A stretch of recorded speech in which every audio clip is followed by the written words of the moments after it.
Hello, everyone. I'm Elon Musk, and I'd like to share with you some of the fascinating moments I've witnessed in Washington.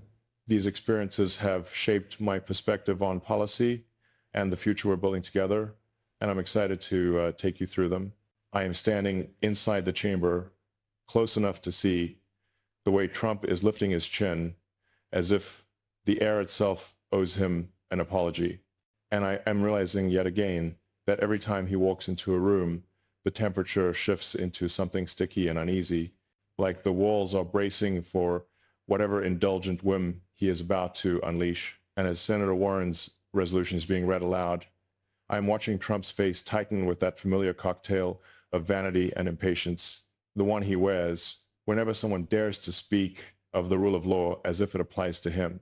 The whole place is vibrating with the quiet disbelief of grown adults forced to pretend that the president pardoning the founder of Binance is anything other than a gaudy favor traded under the table, and I am resisting the urge to laugh because the absurdity is so naked it feels theatrical, almost operatic in its incompetence. He is standing there pretending not to care while the senator details how his loyal billionaire friend gets caught enabling money laundering, sanction dodging, criminal networks that funnel misery across borders, and yet somehow Trump is acting like this is all a misunderstanding, like he is the misunderstood monarch stuck babysitting a nation full of people too ungrateful to appreciate his genius.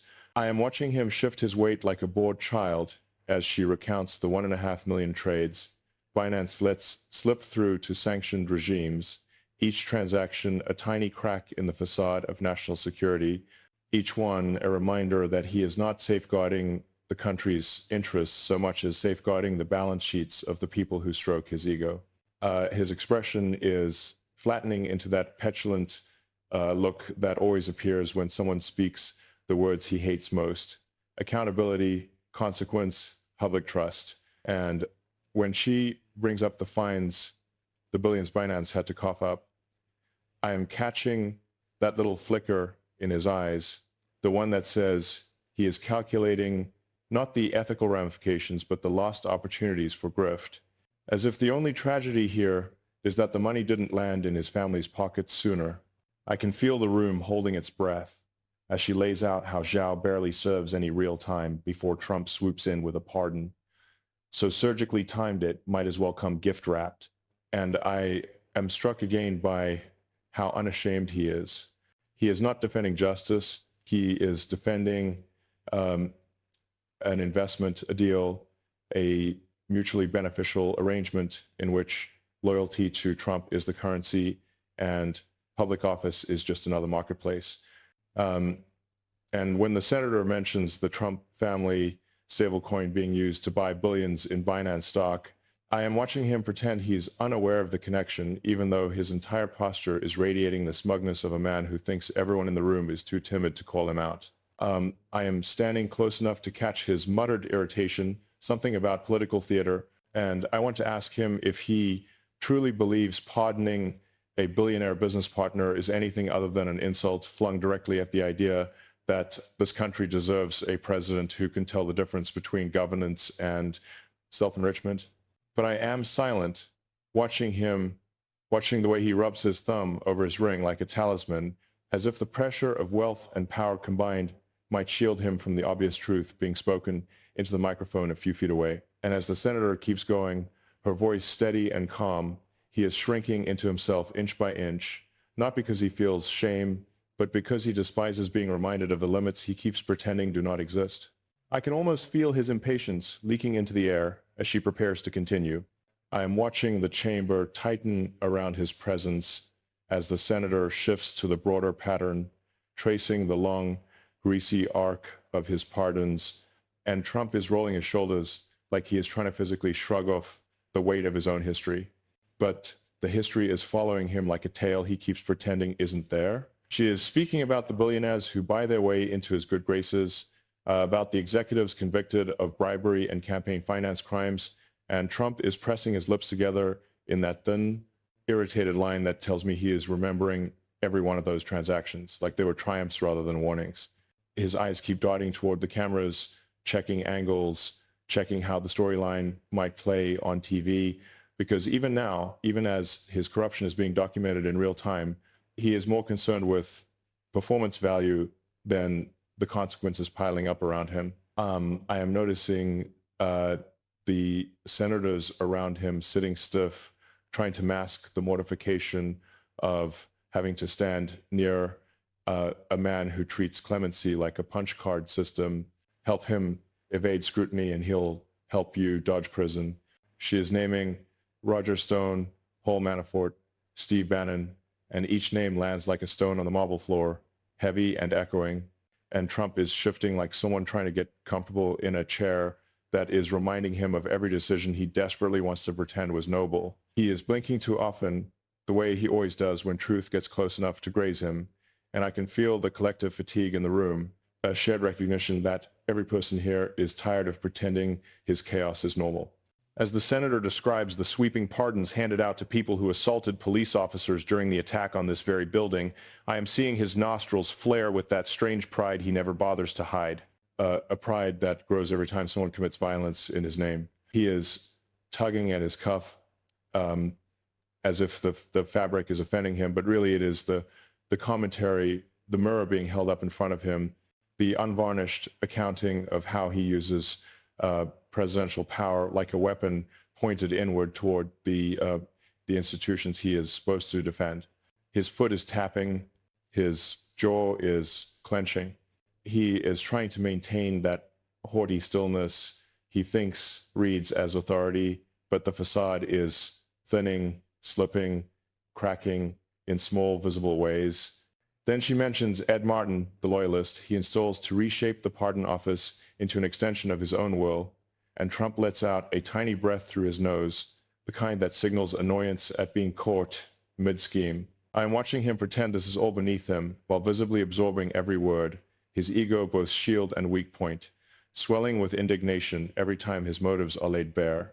He keeps looking downward, not at notes, not at documents, but in that inward way he always has when he is rehearsing, excuses he believes are ingenious, but that everyone else recognizes as sloppy improvisation. The senator's tone is steady, absolute, unflinching, and in contrast, Trump is vibrating with the tension of someone who believes the entire world is supposed to orbit his comfort. She is outlining the pattern of self-dealing with a clarity that slices through the room, and he is shrinking into a familiar demeanor, the posture of a man who is cornered not by law but by truth, something far harder for him to manipulate. His fingers are gripping the edge of the lectern, not tightly but insistently, like he is reminding himself he still has something solid to touch, while the narrative around him is slipping out of his control. I can feel the irritation radiating off him like heat, each sentence puncturing his preferred mythology, each example unraveling the grand fiction that he is a defender of justice rather than a collector of loyalists. The chamber is watching him now, not her, because his reactions are giving away more than any speech can capture. The twitch in his jaw, the way he inhales sharply every time she says the word corruption, the small, petty grimaces he can never quite suppress. She keeps speaking, building toward the next point, and he keeps seething in silence, waiting for his chance to spin, deny, deflect, anything to crawl back into the safety of his performance. And I am standing here, feeling the room lean into the tension as she prepares to continue. I'm standing just a few feet from him as the senator pivots to the heart of the matter, the question that keeps slicing through the manufactured fog he surrounds himself with. Why does he keep doing this? Why does he keep bending the machinery of government into a private concierge service for the wealthy, the loyal, the conveniently intertwined with his businesses? And Trump is shifting his stance again, that restless movement of a man who is hearing a truth he cannot bully into silence. He is pretending to read something on the desk, but the pages are blank, and everyone in the room knows he is only looking down, so he doesn't have to meet the eyes of the people who see exactly what he is. The senator's voice is steady, unwavering, as she outlines how this pardon is not an act of mercy, but an act of self-interest, a calculated move wrapped in the thin pretense of presidential authority, and Trump is exhaling through his teeth, irritated, impatient, wounded in the way only a man whose vanity is larger than his responsibilities can be wounded. The chamber feels colder now, not because the temperature's changed, but because The atmosphere around him is congealing into a thick awareness of what it means to watch a sitting president treat the rule of law as a menu item. He lifts his chin with that tiny, arrogant tilt, as if he is daring anyone to challenge his narrative, the one he keeps repeating like an incantation, that he alone is right, that he alone sees the big picture, that everyone else is too foolish to understand the brilliance behind his impulsive decisions. But the senator keeps going, describing how the Trump family stablecoin suddenly becomes the currency of choice for a multi-billion-dollar move into Binance. And I watch him blink slowly, not with surprise, but with the irritation of someone caught mid-grift, someone who hates being forced to acknowledge the connections he has spent months pretending do not exist. He shifts again, hands clasping in front of him in that awkward gesture he thinks conveys dignity, but really makes him look like a man bracing for a reprimand he knows he deserves. His shoulders tighten when she talks about self-dealing, about the way he keeps using the pardon power as a personal asset rather than a constitutional tool. And I can almost hear the internal monologue running beneath his stillness. They're all being unfair. They're all out to get him. They don't appreciate how hard he works for people like himself. His sense of grievance is expanding, filling the space around him, but the senator continues, without slowing, her tone cool and unbothered, the perfect counterweight to the defensive theatrics unraveling at his edges. I am watching him swallow a small, quick movement, betraying the fact that he knows exactly how damning this looks, how transparent the motives behind his pardon truly are. He is shifting his weight from heel to heel, like someone waiting for an elevator that refuses to arrive, trapped in a moment where the truth is unavoidable. And the senator's words keep landing with a calm precision that makes his reactions even more glaring.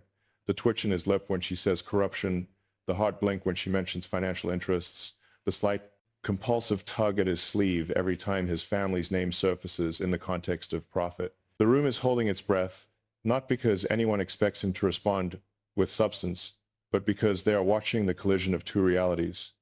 Hers anchored in fact and law, and his, constructed from ego and entitlement. And I am standing here seeing the exact moment when he stops pretending to be above it and starts stewing in a visible, simmering resentment, a man trapped between his reflex to deny and the undeniable outline of his own behavior spreading across the chamber like a stain. She is preparing to move into the next layer, and the silence around him grows tighter as she continues gathering her momentum. I am watching the senator press further, her tone sharpening just enough to cut through the unspoken tension that has wrapped itself around the chamber, and Trump is standing there in that rigid stillness that always betrays how deeply he hates being confronted with the consequences of his own decisions. She is describing how the pardon power is never meant to be a personal escape hatch, never intended as a toolkit for rewarding cronies or shielding loyalists from accountability. And I see him stiffen like someone being forced to listen to instructions he already plans to ignore. His eyes keep darting sideways, scanning for someone, anyone, who might offer him even a hint of validation. But the room's attention is locked on her, on the clarity of her indictment, and Trump is shrinking into a posture that reads more defensive than presidential. She is drawing a straight line through every abuse, every manipulative pardon, every moment he treats public authority as something ornamental, something to parade around like a trophy rather than wield with responsibility. And I'm studying his face as the litany continues, watching his mouth twist into that small pout he always slips into when someone forces him to confront the sheer emptiness behind his justifications. He thinks he is masking his frustration, but it is radiating off him in tense waves, each breath sharper than the last, each blink more deliberate. His ego is cracking at the edges, not because he fears the truth, but because he hates being seen through, hates when someone speaks plainly about his motives in a room he cannot fully control. She is explaining how the founders designed clemency to rectify injustice, not to create it, and Trump's fingers tap once against the podium, a tiny, irritated gesture that would be meaningless on anyone else but on him feels like a confession. The senator's voice grows steadier as she speaks of a bipartisan expectation that presidential power should be used in the public interest, not to inflate the value of a family-owned crypto scheme masquerading as innovation. And his reaction is immediate: the twitch of an eyebrow, a shallow breath through his nose, the faint tightening around his jawline that always reveals when he is silently telling himself he did nothing wrong. His denial is a living thing, coiled around him like armor, brittle and gaudy at the same time. I am watching the chamber now, watching senators lean forward subtly as she outlines how loyalty to Trump has been elevated above legality, above ethics, above the people who are supposed to be served by the office he occupies. And Trump is trying to reclaim the illusion of composure, head held high, chin tilted, that absurd theatrical posture he relies on when substance is in short supply. But his eyes give him away. They keep narrowing. Whenever she cites specific acts, specific allies he rescued from accountability, specific patterns that are too consistent to dismiss as coincidence, he is uncomfortable, petulant, agitated beneath the surface, and the force of her argument is pressing against him like a weight he cannot lift. She is painting the picture clearly. A president who keeps turning the pardon process into an auction block, where influence and financial entanglements dictate mercy more reliably than fairness or justice. Trump inhales sharply, the kind of breath that carries both indignation and fear of embarrassment, and for a moment his expression shifts into something rawer, something almost panicked, before he reels it back in with a self-satisfied smirk that fools exactly no one. The senator keeps speaking unbothered, her tone the calm opposite of his rising defensiveness, and the contrast is growing starker with every sentence. I am standing here, close enough to sense his furious confusion, that familiar mix of entitlement and disbelief that anyone would dare expose the transactional machinery behind his decision-making. And as she advances toward the next point, the air in the room grows heavier, thick with the recognition that this is not the end of the unraveling, but the moment right before the next thread is pulled. I am watching the senator reach the crescendo of her case, her voice steady, unyielding, refusing to soften the reality she is laying bare, and Trump is standing there absorbing every word like a man listening only for an opening to rewrite the narrative in his own favor. She is calling for accountability, calling for bipartisan clarity, calling for a government that acts in the public interest rather than orbiting around the financial appetites of one man. And Trump is fighting the urge to scowl, the muscles in his face tightening with that signature blend of resentment and disbelief that anyone would dare confront him without flattery. He keeps adjusting his suit jacket, a compulsive little movement he deploys whenever he feels small, as if straightening the fabric might somehow straighten the unraveling reputation tied to his decisions. The senator is moving toward her conclusion, detailing the resolution, urging colleagues to stand against the corruption laid out before them, and the room is responding with a quiet gravity that contrasts sharply with Trump's simmering agitation. He is shifting from foot to foot again, the impatience becoming harder to hide, the twitch in his jaw growing more pronounced each time she says the word accountable. His fingers grip the edge of the podium as if the wood might steady him, and I am watching the facade he relies on so heavily begin to shimmer at the edges, strained by the pressure of a truth he cannot talk his way out of. His stillness is louder than noise, the rigid, almost theatrical attempt to appear unbothered, only underscoring how visibly bothered he actually is. She is requesting unanimous consent now, procedural language delivered with a calm conviction that leaves no room for melodrama, and Trump is blinking rapidly, that telltale sign that he is cycling through internal narratives, trying to decide whether to pretend he is above this or to lash out the moment cameras turn his way. The chamber feels compressed, the silence holding shape as she outlines the necessity of shining light on the misconduct, the self-dealing, the abuse of power, and each point lands like a weight against his chest, pushing him further into that defensive posture he mistakes for confidence. He is glaring at the floor, then at the ceiling, then at the senator, his expression flitting between annoyance and disbelief, as if he still cannot understand why anyone would challenge the choices he insists are brilliant simply because he made them.